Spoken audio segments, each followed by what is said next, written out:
안녕하세요. 인생의 쓴맛을 다들 경험해 보셨을까요?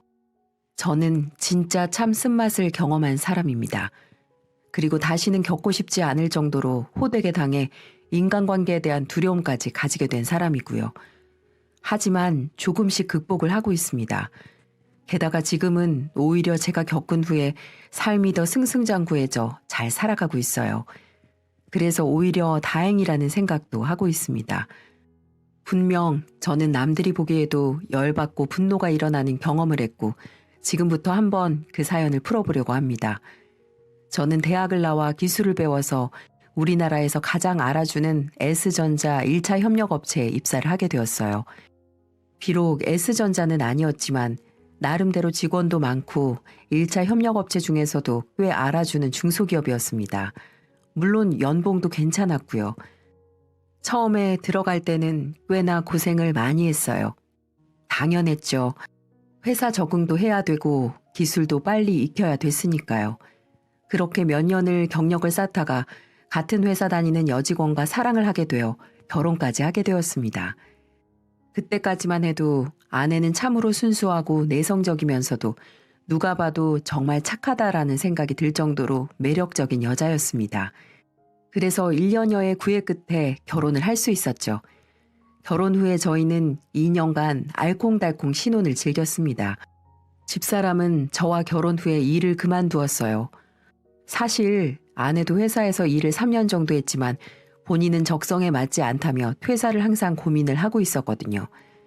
그래서 당분간은 저 혼자 벌어도 충분하니 일 좀 쉬다가 적성에 맞는 일자리를 알아보라고 했습니다.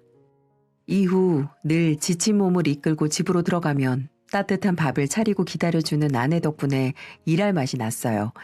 그래서 더더욱 우리의 신혼은 자주 싸우긴 했어도 나름 행복했고요. 그렇게 나름의 신혼을 잘 적응하며 즐기고 있던 와중에 우리 부부는 장기간 떨어지게 되는 상황이 발생하고 말았어요. 갑작스럽게 우리 회사 상무님이 저를 호출을 했거든요. 승주 씨, 이번에 좀 좋은 자리가 나서 말이야. 승주 씨 승진 욕심 좀 있나? 네, 물론이죠. 빨리 승진해서 회사에서도 인정받고 싶고 앞으로 아기도 낳아서 행복하게 사는 게 제 제일 큰 목표입니다. 그치? 안 그래도 내가 주변의 후배들 눈여겨보면서 괜찮은 인재를 찾고 있었거든. 이번에 좀 장기 출장권이 하나 생겼어. 거기에서 경험 쌓고 돌아오면 이쪽에서 승진하는 것도 얘기 잘 나올 거야. 가능하면 거기에서 승진을 하고 올 수도 있는 거고, 그건 승주시 하기에 달렸겠지만. 아, 장기 출장이요? 어느 나라로 가는 걸까요? 그게 말이야, 인도네시아 지사에서 사람을 필요로 해서 말이야.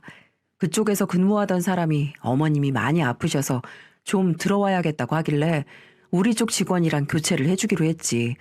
근데 거기 가서 일할 인재가 있어야지 말이지.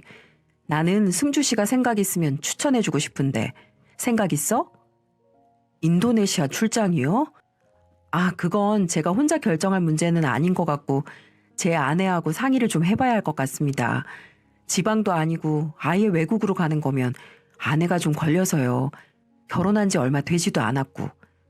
그래, 고민되겠지. 하지만 시간 많이 못 주니까 얼른 결정해서 답 가지고 와. 네, 알겠습니다. 그래도 생각해 주셔서 감사합니다, 상무님. 저는 너무나도 좋은 기회를 놓치고 싶지 않았습니다. 하지만 상무님에게 말한 대로 아내가 걸렸어요. 그래서 그날 집으로 가자마자 아내에게 모든 이야기를 전하며 상의를 했습니다. 여보, 좀 중요하게 할 말이 있어. 뭔데? 그게 당신도 최재문 상무님 알지? 상무님이 아까 오후에 부르시더니 나한테 장기 출장을 말씀하시더라고. 거기에 기술진 보강이 필요한가 봐. 나보고 가서 1년만 딱 고생하라고 하는데. 장기 출장? 어머, 그거 당신한테 좋은 기회 아니야? 그렇지, 너무 좋은 기회이긴 한데 좀 고민되는 부분이 있어서 말이야. 뭔데? 당신한테 좋은 기회면 무조건 잡아야지. 다른 게 아니고 장기 출장이 지방으로 가는 게 아니라 해외로 가야 할 것 같아. 인도네시아인데 그쪽에 있던 직원이 한국으로 급하게 들어와야 해서 나를 대체 직원으로 보내준다고 하더라고. 근데 당신하고 멀리 떨어져 있어야 한다는 게 난 좀 걸려서. 아유 참, 난 또 뭐라고. 그게 무슨 걱정이야. 내 걱정은 하지 말고 당신 생각해. 당신이 좋은 게 나한테도 좋은 거잖아. 당신 정말 괜찮겠어? 나 가면 당신 혼자 지내야 하는데 말이야. 물론 거기 가면 내가 승진이 더 쉬워져서 여기 돌아와서도 자리는 금방 잡을 수 있을 것 같아. 그럼 나 괜찮아. 여보 승진되면 돈도 많이 버는 건데.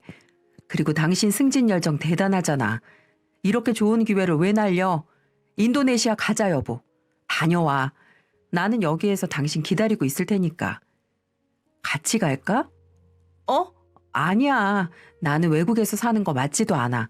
그냥 한국에서 당신 올 때까지 잘 버텨볼게. 기회 되면 내가 가도 되고 당신도 들어올 수 있는 거잖아. 그러니까 더 고민 말고 다녀와. 아내는 흔쾌히 저를 보내주었습니다. 그런 아내에게 미안하기도 했지만 고마운 마음이 컸어요. 저를 생각해주는 마음씨에 더 아내를 사랑하게 되었습니다. 그렇게 저는 인도네시아로 파견을 떠나게 되었어요. 공항에서도 둘이 껴안고 얼마나 울었는지 몰라요. 3년 동안 결혼 생활하면서 한 번도 떨어진 적이 없었기 때문에 무슨 이상가족 상봉이라도 하는 것처럼 발길이 떨어지지 않더라고요.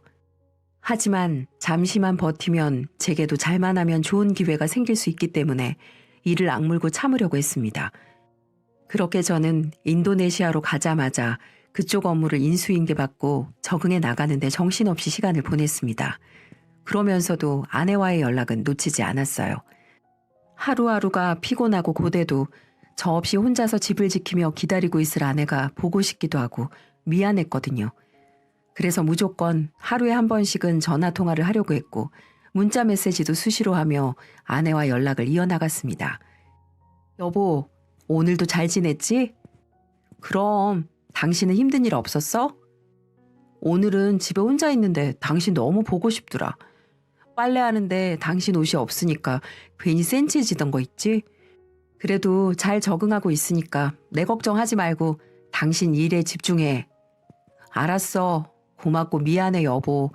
우리에겐 분명 좋은 날이 있을 거야. 그래 알았어. 타국에 있다고 식사 거르지 말고 이럴 때일수록 건강 챙겨야 된다. 알았지? 그렇게 아내는 여전히 항상 절 걱정해주고 진심으로 잘 챙겨주었습니다. 그렇게 3, 4개월을 연락을 했을까요? 어느 날부턴가 아내에게서 연락이 좀 뜸해지기 시작하면서 제가 전화를 하거나 문자 메시지를 보내도 답을 보내지 않는 겁니다. 저는 처음에는 바쁜가 보다 싶었지만 이게 일주일이 넘어가니까 미친 듯이 걱정이 되기 시작하더라고요. 그래서 장모님에게까지 연락을 했죠. 하지만 장모님에게 들려온 소리는 너무나도 허무한 소리였어요. 장모님, 잘 지내시죠?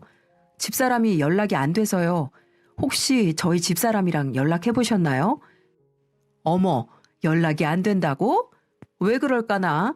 어제도 집에 와서 자고 오늘 아침에 들어갔어. 네? 아니, 일주일이 넘게 연락이 안 돼서요. 그래? 이상하네. 핸드폰이 고장난 것 같지도 않았는데 다시 연락해봐. 아유, 우리 사위 해외에서 힘들 텐데 이 부인까지 걱정하느라 애가 다 앓겠네. 나도 연락해 볼 테니까 걱정하지 말고 아무 탈 없이 잘 지내고 있으니까. 네, 장모님 감사합니다. 정말 걱정되는 마음으로 장모님에게 전화를 했을 때 들려오는 소리는 잘 지내고 있다는 허무한 소리뿐이었습니다. 이때는 걱정했던 모든 마음들이 서운한 감정으로 바뀌게 되더라고요. 그래서 저는 문자로 서운한 마음을 표현했습니다. 여보, 연락이 안 돼서 장모님께 연락드렸는데 당신 어제도 처가 다녀왔다면서 별일 있는 거 아니냐고 내가 몇 번이나 문자 보내고 연락했는데 왜 답이 없어? 얼른 연락 줘. 내가 무슨 일 있는 줄 알고 얼마나 걱정했는 줄 알아? 사람을 왜 걱정시켜. 연락할 수 있는 상황이면 연락 좀 해. 나 진짜 화나려고 하니까. 저는 이렇게 보내놓고는 답이 올 때까지 기다렸습니다. 외국에 나와 처음으로 화내는 문자를 하고 나니 그제서야 몇 분 뒤 전화가 오더군요. 여보, 미안해. 내가 계속 연락해야지 해놓고 깜빡했어. 내가 요즘 정신이 없어서 말이야. 많이 걱정했지? 그걸 말이라고 해? 왜 이렇게 연락이 안 됐던 거야? 아, 그게 요즘 당신이 없어서 외롭기도 해서 여기저기 바람 좀 쐬러 다니기도 하고 친정에도 좀 다녀오고 하다 보니까 정신이 없더라고. 게다가 핸드폰이 고장나서 수리하고 왔어, 오늘. 아휴, 앞으로는 연락 좀 잘해. 사람 이렇게 걱정시키지 말고. 알았다니까. 걱정하지 마, 여보. 집 청소 마무리 좀 하게. 우리 전화 이제 끊자. 미안해. 다음에 또다시 연락해. 오랜만에 통화한 아내는 아쉽지도 않은지 얼마 통화도 안 하고는 전화를 끊어버렸습니다. 저는 너무나도 서운해 한동안 마음이 풀릴 때까지 연락을 하지 않았어요. 근데 웬걸요. 아내도 제가 연락하기 전까지 문자 한 통 보내지 않는 거였어요. 그래서 이대로는 안 되겠다 싶어서 다시 저는 전화를 하기 시작했어요. 하지만 아내는 이번에도 연락을 받지 않았습니다. 문자 메시지도 몇 통을 보냈지만 깜깜무소식이었고요. 처가에 전화를 해도 장모님은 요즘은 연락이 없다는 소리만 들려올 뿐이었습니다. 저는 이때부터 걱정이 되기 시작했어요. 그래서 회사에 휴가를 내고 한국으로 들어가기 위해 티켓을 알아보게 되었어요. 그런데 그때 마침 시국이 시국인지라 저 역시도 인도네시아에 발이 묶여 1년을 그대로 썩혀야만 했어요. 그러는 동안에도 아내는 여전히 연락이 닿지 않았습니다. 저는 걱정이 되는 반면 화도 나서 분노가 거의 극에 달해 있었어요. 참 여러모로 이해가 안 되고 그쪽 상황을 모르니 답답하기만 했습니다. 그래서 하루라도 빨리 한국행 티켓을 잡을 수 있을 때까지 기다렸어요. 그러다 일시적인 귀국이 풀리게 되면서 저는 곧바로 티켓을 잡았고 곧바로 한국으로 향해 들어갔습니다. 집에 가는 그 순간에도 아내는 제 전화를 받지 않았습니다. 집으로 가면서 별의별 생각이 다 들더군요. 제가 아내의 상황을 어디서부터 이해를 해야 할지 아니면 단단히 화를 내야 할지 제 마음도 중심이 서질 않았어요. 그렇게 택시를 타고 집에 도착했습니다. 그래도 오랜만에 집으로 오니 설레더군요. 아내와의 좋은 추억이 깃든 신혼집이었으니까요. 그렇게 저는 애써 표정을 가다듬고 현관 비밀번호를 누르고 들어갔어요. 그때 시간을 보니 저녁 8시가 약간 안 됐더라고요. 그래서 같이 저녁밥을 먹으며 얘기를 진지하게 해볼 생각이었어요. 그렇게 전 조심스럽게 집으로 들어갔고 집에 들어간 순간 전 뒷목 잡고 쓰러질 광경을 보고 말았습니다. 제 눈으로 몇 번을 봐도 이 현실이 도무지 믿겨지지가 않았어요.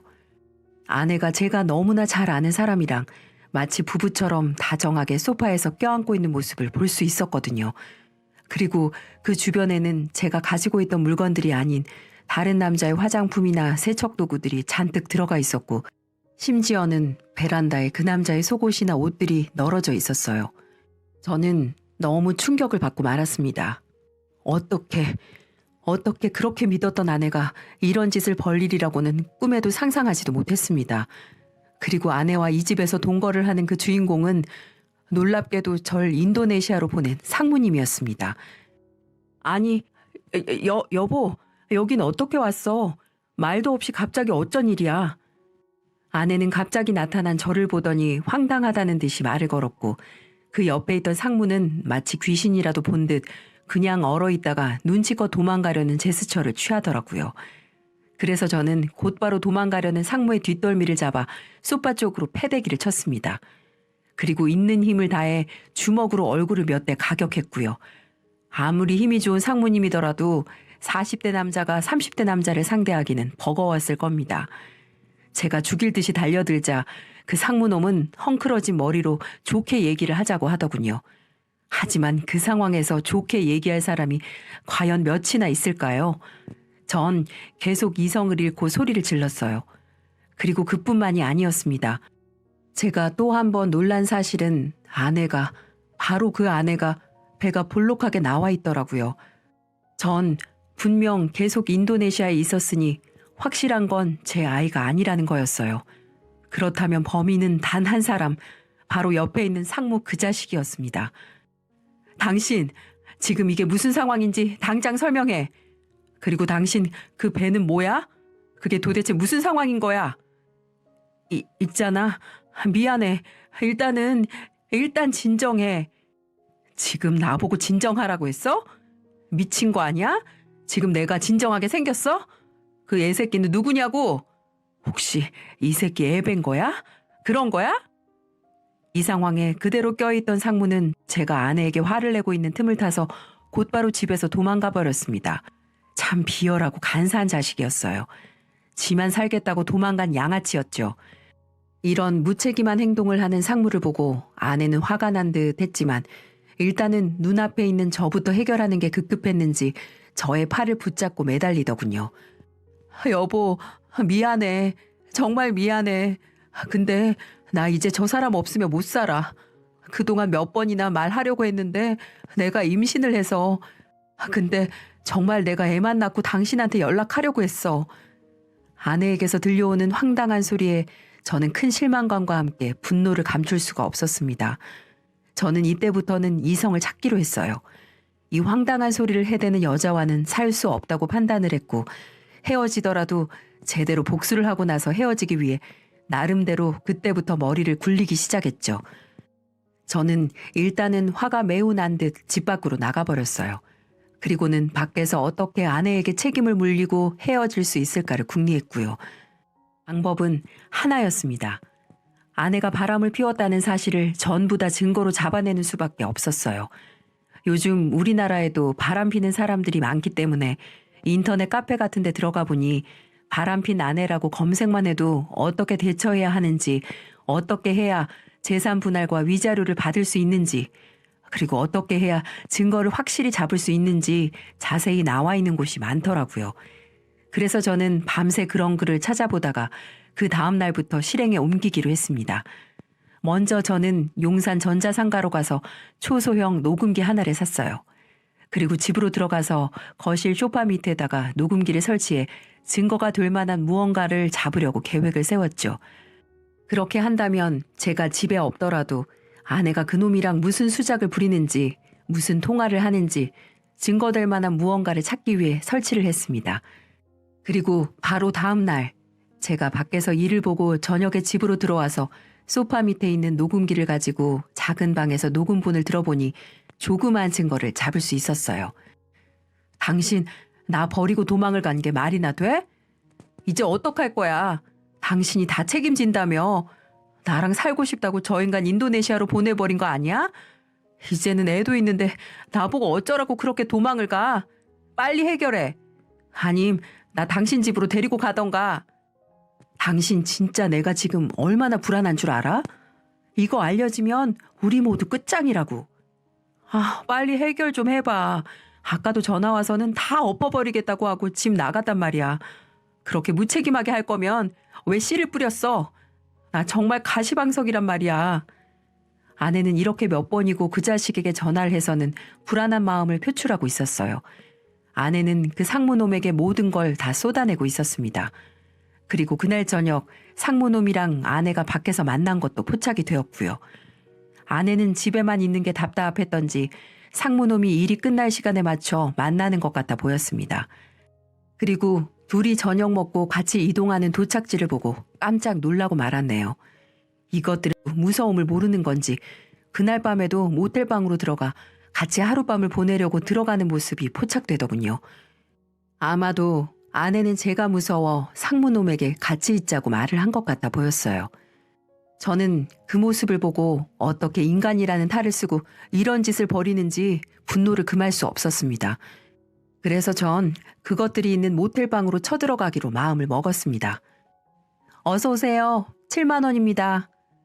아니, 여기 숙박하러 온 거 아니고요. 조금 전에 들어간 두 사람 몇 호로 들어갔습니까? 네?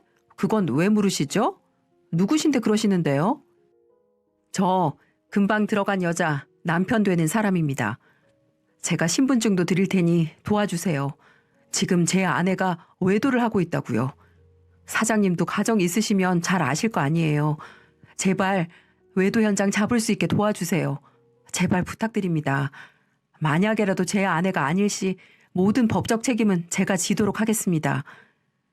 그렇게 전 카운터를 보는 사장님에게 간절히 호소를 했고 잠시 생각을 하던 사장님은 선뜻 보조키를 주시며 그런 놈들은 반 죽여놓으라면서 응원을 해주시더군요. 참, 다른 응원을 받는 것도 아니고 외도 현장 잘 잡으라고 응원을 받다니 이게 도대체 무슨 상황일까요? 그렇게 전 곧바로 704호로 이동을 했고 고민도 안 하고 문을 열어버렸습니다. 역시나 두 사람은 여러분들이 상상하는 그 모습을 보이고 있었고 전 그때부터 그들의 모든 모습들을 장인어른에게 영상통화를 걸어 아내의 믿기 힘든 장면을 실시간으로 전송해버렸습니다. 놀란 아내와 그 상무놈은 이불로 얼굴도 못 내민 채 감싸고 있었고 전 쥐새끼처럼 숨으려는 그것들의 이불을 뺏어서 생생하게 중계를 해버렸어요. 제가 이렇게 행동했던 건 다 이유가 있었습니다. 아내가 가장 무서워하는 사람이 장인어른이었고 아내의 실체를 알린다면 장인어른도 제가 앞으로 무슨 짓을 해도 이해해 주실 거라 믿었기 때문이었죠. 그리고 전날 아내가 저 몰래 바람을 피고 있다고 연락을 드렸었는데 그땐 믿지 못하신다는 반응이었기 때문에 제가 헛소리하는 게 아니라는 걸 보여드리고 싶기도 했었고요. 그걸 보신 장인어른은 더 이상 못 보시겠는지 저보고 김서방, 내가 미안하네. 거기서 나오면 나한테 전화 좀 줘. 라고 말하며 먼저 전화를 끊어버리셨어요. 그 이후 전 쥐새끼 같은 그것들을 보며 다시 영상을 찍고 사진을 찍은 다음 저를 붙잡는 쓰레기들을 뿌리치고 그곳을 나올 수 있었고요. 전 곧바로 장인어른에게 전화를 걸었습니다. 평소 장인어른은 절 무척이나 좋아하시는 분이셨어요. 인도네시아에 있을 때도 아내는 제게 전화를 하지 않아도 장인어른은 한 번씩 밥은 잘 챙겨 먹는지 무슨 일이 있는 건 아닌지 걱정해주는 고마운 분이셨거든요. 장인어른의 목소리를 듣자마자 저도 모르게 가슴 속에 있는 감정이 폭발하듯 목이 메이며 눈물이 흐르더라고요. 아버님, 김서방입니다. 죄송합니다. 다 제가 못나서 이렇게 된 겁니다. 제가 인도네시아에 가지 않았더라면 아내가 이런 일도 벌이지 않았을 텐데 너무 죄송합니다, 아버님. 아닐세 김서방. 자네 탓이 아니야. 내가 다 딸을 잘못 키운 내 잘못이네. 자네가 상처받은 만큼 내가 갚아줄 걸세. 그러니까 이런 말 하긴 그렇지만 다 잊고 새 출발하게. 내가 어떻게 자네한테 우리 딸을 용서해 주라고 말을 할 수 있겠나. 나도 아들이 있는 사람인데 정말 내가 미안하네. 김서방, 그냥 이혼하고 다 잊고 편히 살아. 아이고 내 팔자야. 아버님도 그렇게 본인 자식을 잘못 키웠다며 한없이 우셨습니다. 그렇게 아버님과 전화를 끊고 저것들의 더러운 모습을 알리기로 마음먹었어요. 저는 다음 날 아내와 최재문 상무의 애정 행각이 담긴 모습, 녹음본 등을 들고 회사로 찾아가 사장님과 직접 면담 요청을 해서 모든 증거들을 노트북을 가지고 보여드렸어요. 그걸 본 사장님은 곧 조치를 취하겠다고 하면서 저를 격려해주며 빠른 시일 내에 연락 줄 테니 본인을 믿고 잠시만 기다려달라고 하더군요. 그렇게 5일 정도 시간이 흐른 뒤 어쩐 일인지 회사의 최재문 상무의 행각이 소문이 나기 시작했고 한순간에 가정 파탄을 일으킨 쓰레기로 만들어져 있었습니다. 그건 같이 일했던 회사 선배한테 들을 수 있었고요. 저보고 대뜸 전화를 해서는 그동안 얼마나 힘들었냐며 힘내라고 격려를 해주더라고요. 사실 창피했어요. 상무와 바람핀 상대가 제 아내였고 그 아내의 남편이 바로 저였으니까요. 하지만 저도 독해지기로 했으니 이겨내려고 마음을 단단히 챙겼습니다. 결국 상무놈은 직원들에게 손가락질 받으며 회사에서 쫓겨나게 되었어요. 나중에 알아보니 상무와 아내는 저와 결혼하기 전부터 사이가 의심이 될 만한 행동들을 주위에서 했더라고요. 전 그것도 모르고 아내와 결혼을 했던 거고요. 참 미련했습니다. 바보였어요. 이렇게 눈치가 없어서 어떻게 사회생활을 지금껏 했을까요? 아내만을 믿었던 저의 맹목적인 사랑이 이런 일을 자초한 게 아닌가 하는 생각이 들더라고요. 그 후로 아내도 제대로 털렸어요. 처갓집에서도 아내를 받아주지 않았나 보더라고요. 저를 배신하고 다른 놈이랑 붙어먹은 걸 아신 장인어른은 그 길로 아내에게 손찌검을 하면서까지 다시는 찾아오지 말라고 했다고 했고 아내는 그 상무놈에게도 버림을 받았다며 서럽게 오열을 하며 어느 날 저를 찾아왔더군요. 여보, 내가 다 잘못했어. 나 좀 받아줘. 그 새끼, 나도 그 최상무한테 당했어. 최상무 회사 잘리고 나 책임 못 지겠대. 아이도 책임지지 않을 거래. 나 갈 데도 없어. 우리 아빠는 나 호적에서 파버리겠다고 난리야. 필요 없어. 내가 됐다고 했잖아. 아, 당신 오길 잘했네. 여기 이혼 서류. 당신 친정집으로 아무리 보내도 답이 없길래 찾아가려고 했는데 당신이 없어서 못 받은 거였어. 당신하고 최성무한테 위자료 톡톡히 받아낼 거니까 그렇게 알고 있어. 이미 증거들 넘쳐나고 있는 거 알고 있지? 아니야, 나 이혼 못해. 아내는 끊임없이 저에게 용서를 구하며 다시는 그러지 않겠다고 했습니다. 하지만 저는 그녀를 받아줄 생각이 없었어요. 철저하게 드는 배신감에 그녀를 받아줄 수가 없었습니다. 저는 결국 이혼 소송을 걸어 완전히 아내와의 인연을 끊을 수 있었고요. 그리고는 이혼을 하는 과정에서 저는 최상무에게도 소송을 걸어 2천만 원을 받을 수 있었습니다. 저는 그들에게 본인들이 잘못한 죄에 대해 제대로 복수를 하게 된 것 같아 속이 다 시원했습니다.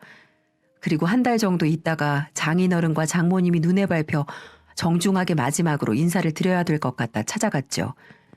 장모님, 장인어른 죄송합니다. 좋은 모습만 보여드리려고 했는데 이런 모습 보여드려서 너무나 죄송합니다. 그래서 마지막으로 인사드리러 왔어요. 그래, 자네 마음 내가 다 이해하네. 나도 그런 건 딸로 인정할 수가 없는데 자네 마음은 오죽하겠나. 다 잊어. 자네 나이도 젊어서 언제든 다시 시작할 수 있네. 지금부터 우리도 다 잊고 다시는 찾아오지 말고 미련 갖지도 말고. 그리고 이거 받아. 자네 온다고 해서 준비해놨어. 내가 없이 살아서 얼마 안 되는 돈이지만 우리 마음이라고 생각하고 받아주게. 우리는 항상 자네를 위해 기도할 거야. 무슨 말인 줄 알았지? 그리고 내 딸이지만 나도 참 나쁜 년이라고 생각해. 얼마 전에 들어보니 유산됐다고 하더군. 다 지 업보지. 자네 눈에 눈물 나게 하니까 지 눈에서는 피눈물 나게 된 거야. 나도 참 가슴 아프긴 하지만 내가 자식 농사를 잘못해서 그러니 자네는 다 잊고 잘 살아. 장인어른. 그렇게 저는 장인어른이 주신 돈을 뿌리치지 못하고 1,000만 원이라는 돈을 받고 그곳을 나오게 되었어요. 정말 씁쓸하더군요. 지금껏 아버님, 어머님이라고 불렀던 사람들이 한순간에 남이 된다는 생각을 하니 인생이 참 씁쓸했습니다. 놀랍게도 아내는 유산까지 했고 지금은 어디에서 지내는지 장모님과 장인어른도 모르는 상황인 듯 했습니다. 그렇게 제 결혼 생활은 모든 게 끝이 났어요. 이후 저는 회사 사장님이 저를 불쌍하게 여기셨는지 다시 한국으로 들어와 일을 하게 해주셨고 오히려 아내 없이 일에 집중하며 지냈더니 얼마 전에 대리라는 직책까지 받게 되었어요. 인도네시아에서 일을 했던 게 도움이 되긴 한 거죠. 아무튼 저는 오히려 더 승승장구하며 잘 살고 있습니다. 그리고 요즘 전 오히려 지금이 더 행복하고 좋아요. 당분간은 누구하고도 만날 생각 없이 제 인생을 살아보려고 합니다. 그렇게 힘들고 어려운 순간들이었지만 지금은 연락도 닿지 않는 아내가 가끔 생각이 나네요. 어느 정도 시간이 지나니까 한편으로는 불쌍한 여자라는 생각도 들었고요. 한순간에 잘못된 선택으로 모든 걸 잃은 걸 보면서 부디 앞으로는 정신 차리고 살았으면 하는 생각도 드는 요즘입니다. 이걸로 제 사연은 줄이도록 하겠습니다. 저의 삶을 응원해 주시면 정말 감사할 것 같네요. 그리고 여러분도 행복한 연말 보내시고 올해 따뜻하게 잘 마무리하시기를 바랄게요. 감사합니다.